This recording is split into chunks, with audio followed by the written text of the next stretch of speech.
Hello बच्चों, स्वागत है आपका अपने चैनल स्टडी मेंटोर पे। आज हम कवर करेंगे chapter 1 a letter to God, जिसे लिखा है जीएल फ्यूंटिस ने।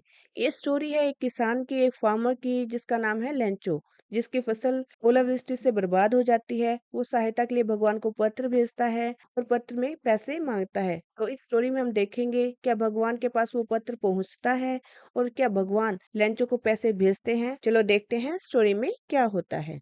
लेंचो का घर संपूर्ण घाटी में एक अकेला घर है जो पहाड़ी की चोटी पर स्थित है। उस घर से खड़ा होकर वो अपने मकई के खेत को अच्छे से देख सकता है और अपनी फसल को देखकर जो फूलों से लदी हुई है, तो लेंचो के मन में क्या उम्मीद जगती है कि इस साल उसे अच्छी पैदावार मिलेगी। लेकिन तभी उसको महसूस होता है कि उसकी फसल को थोड़े पानी की जरूरत है। वो बादलों की तरफ देखता है कि काश थोड़ी बारिश हो जाए तो उसे अच्छी पैदावार मिल जाए। इस बारे में वो अपनी पत्नी से भी बात करता है जो खाना बना रही होती है।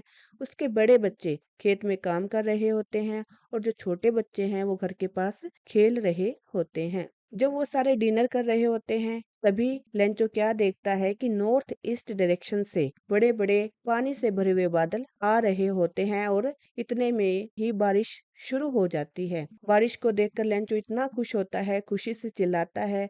बाहर आकर अपनी बॉडी पर उस बारिश को महसूस करते हुए कहता है कि ये बारिश की बूंदें नहीं हैं, ये नए सिक्के हैं। जो बड़ी बूंदें हैं वो 10 सेंट के सिक्के हैं, जो छोटी बूंदें हैं वो 5 सेंट के सिक्के हैं। ये खुशी ज्यादा देर नहीं चलती। देखते ही देखते वो बारिश तूफान में बदल जाती है और उस तूफान में बारिश के साथ अब ओलावृष्टि भी स्टार्ट हो जाती है। लेंचो की पूरी फसल बर्बाद हो जाती है। जब वो तूफान चला जाता है तो लेंचो अपनी फसल के बीच में खड़ा होता है और देखता है कि उसकी पूरी फसल, मकई के खेत पूरी तरह टोटली बर्बाद हो चुके हैं, डिस्ट्रॉय हो चुके हैं। अब लेंचो उदास हो जाता है और कहता है, that night was a sorrowful one, there is no one who can help us. अब हमारी कोई भी सहायता नहीं कर सकता, इस साल हम भूखे मर जाएंगे। अब लेंचो के पास एक ही उम्मीद है। वो उम्मीद क्या है? हेल्प ऑफ गॉड, भगवान से सहायता। भगवान को वो एक पत्र लिखता है, लेटर लिखता है। उस लेटर में लिखता है कि उसे 100 पैसों की जरूरत है कि वो नई फसल उगा सके और 1 साल तक, जब तक नई पैदावार नहीं होती तब तक वो अपना गुजारा चला सके। लेंचो लेटर लिखता है और शहर में जाकर वो लेटर पोस्ट कर देता है भगवान के लिए, जिस पर एड्रेस लिखा हुआ है टू गॉड। जब पोस्टमैन वो पत्र देखता है और उस पे लिखा हुआ एड्रेस देख के वो अपने पोस्ट मास्टर के पास जाता है और कहता है, आज तक मैंने अपनी लाइफ में ये एड्रेस नहीं देखा। वो सारे हंसने लग जाते हैं। तभी पोस्ट मास्टर के मन में विचार आता है। वो सोचता है कि कितना अटूट विश्वास है इस इंसान का भगवान में। इसका विश्वास डगमगाना नहीं चाहिए। हम पैसे इकट्ठे कर को पैसे भेजेंगे। पोस्ट मास्टर अपने कर्मचारियों से, कुछ अपनी सैलरी से, कुछ अन्य लोगों से पैसे इकट्ठे करता है, लेकिन वो उतने पैसे इकट्ठे नहीं कर पाता जितने लेंचो ने भगवान से मांगे थे। पोस्ट मास्टर ने जितने भी पैसे इकट्ठे किए वो लेटर में डालता है और सिग्नेचर करता है बोर्ड के और उसे मेल बॉक्स में डाल देता है। अगले संडे लेंचो रूटीन के समय से पहले ही आ जाता है और कहता है कि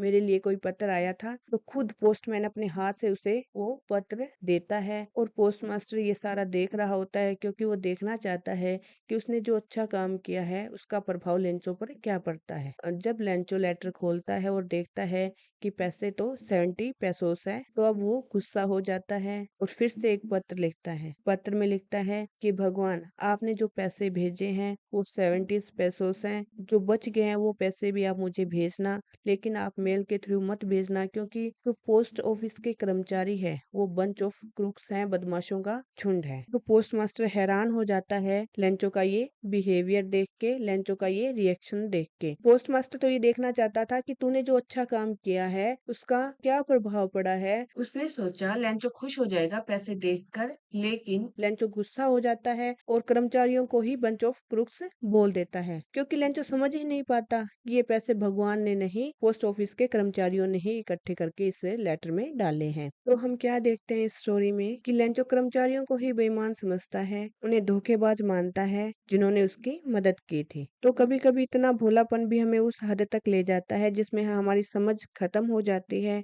और जीएल फ्यूंटिस ने इस चैप्टर कैरेक्टर के माध्यम से और एक किसान के कैरेक्टर से हमें बताया है कि वह कितना अंधा हो जाता है भगवान के विश्वास में, क्योंकि वो समझ ही नहीं पाता जिसने उसकी मदद की है उन्हें ही वो क्या बोल देता है, बंच ऑफ क्रुक्स। तो इस लेसन से हमें क्या शिक्षा मिली कि हमें भगवान में विश्वास रखना चाहिए, लेकिन अंधविश्वास भी हमें कभी कभी गलत दिशा में ले जाता है। तो बच्चों, ये थी अपनी story a letter to God. अगर आपको वीडियो अच्छी लगी तो वीडियो को लाइक करना, कमेंट्स करना, वीडियो को शेयर करना और चैनल को सब्सक्राइब करना। थैंक यू, धन्यवाद।